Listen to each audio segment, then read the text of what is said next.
Bonjour à tous, on démarre cette revue de presse en France, ou plutôt en Israël à Tel Aviv, théâtre du trophée des champions entre le LOSC et le Paris Saint-Germain. Une rencontre indécise entre une équipe lilloise quasi inchangée et une équipe parisienne privée de ses stars. Mais au moins il y aura match, titre l'équipe dans ses pages intérieures. Trophée sans star, pas sans stress, résume de son côté le Parisien.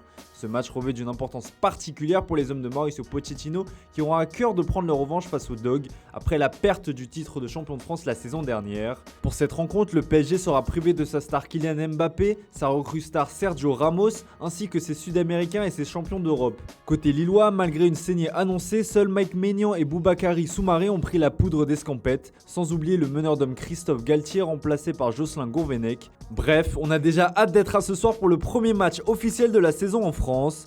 Coup d'envoi 20h pour les abonnés d'Amazon Prime.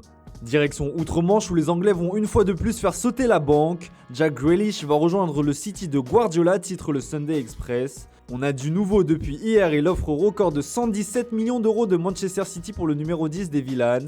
À en croire la presse britannique, Aston Villa aurait cédé face à l'offre mirobolante des Sky Blues. Ce transfert historique pourrait même intervenir dès la semaine prochaine comme le rapporte le Daily Star. Le joueur de 25 ans se serait déjà entendu avec les Citizens, reste encore à trouver un accord entre les deux clubs. Et si on tenait ici le transfert de ce mercato estival 2021 ? Le voisin mancunien Manchester United ne l'entend probablement pas de cette oreille et compte bien riposter. Malgré les arrivées de Jadon Sancho et de Raphaël Varane, les Red Devils ne comptent pas s'arrêter là.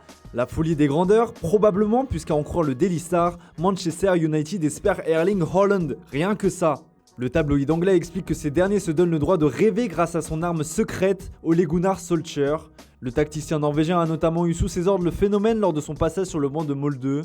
L'intéressé a d'ailleurs toujours eu des propos élogieux envers son ancien coach, expliquant qu'il avait joué un grand rôle dans sa carrière. Mais aux dernières nouvelles, un départ de l'attaquant du Borussia Dortmund ne semble pas d'actualité, à moins que Manchester United ne veuille imiter son voisin et faire du cyborg Haaland le joueur le plus cher de l'histoire de la Première Ligue. On prend désormais la direction de l'Espagne où la presse catalane s'enflamme devant les premiers pas réussis de Memphis Depay. Festival Depay, titre Sport. Le show Memphis, écrit de son côté le Mundo Deportivo. Les débuts du Néerlandais sous le maillot catalan sont plutôt convaincants avec déjà 2 buts en 2 matchs. Lors de la large victoire du Barça 3-0 face à Stuttgart, le joueur de 27 ans a fait parler toute sa justesse technique. Servi en profondeur par son compatriote Frenkie de Jong, ce dernier réalise un superbe contrôle et enchaîne avec un sombrero sur son adversaire pour finir en demi-volée. Des débuts prometteurs. On file en Italie où la Juventus passe la seconde sur le marché des transferts. C'est fait pour Caio Jorge, titre Tuttosport.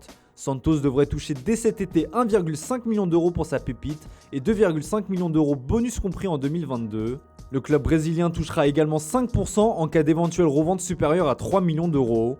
La Viedam espère également prochainement boucler le transfert de Manuel Locatelli. Le vice-président Pavel Nedved se dit confiant dans ce dossier. Des discussions avec Sassuolo et même une première offre auraient déjà été transmises. Affaire à suivre. On termine ce tour de la presse sportive dans la botte où Olivier Giroud faisait ses grands débuts avec l'AC Milan. Et le moins que l'on puisse dire, c'est que le champion du monde français n'a pas perdu de temps, comme le constate la Gazzetta dello Sport.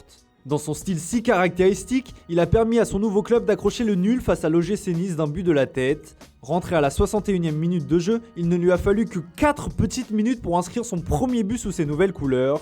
C'est ce qu'on appelle des débuts réussis. Voilà, c'est tout pour aujourd'hui. Bonne journée à tous, on se retrouve dès demain pour une nouvelle vidéo sur Foot Mercato.